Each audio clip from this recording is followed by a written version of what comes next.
एक समय की बात है, एक ब्राह्मण दंपति की कोई संतान नहीं थी, जिस कारण वह बेहद दुखी थे। एक समय ब्राह्मण वन में हनुमान जी की पूजा के लिए गया।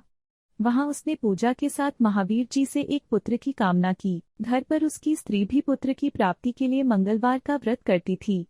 वह मंगलवार के दिन व्रत के अंत में हनुमान जी को भोग लगाकर ही भोजन करती थी। एक बार व्रत के दिन ब्राह्मणी ना भोजन बना पाई और ना ही हनुमान जी को भोग लगा सकी। उसने प्रण किया कि वह अगले मंगलवार को हनुमान जी को भोग लगाकर ही भोजन करेगी। वह भूखी प्यासी 6 दिन तक पड़ी रही।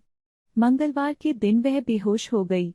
हनुमान जी उसकी निष्ठा और लगन को देखकर प्रसन्न हुए।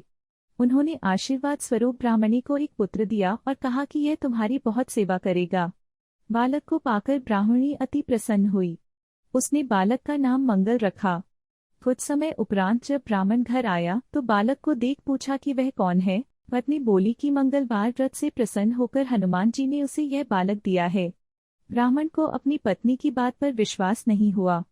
एक दिन मौका देख ब्राह्मण ने बालक को कुएं में गिरा दिया। घर पर लौटने पर ब्राह्मणी ने पूछा कि मंगल कहाँ है।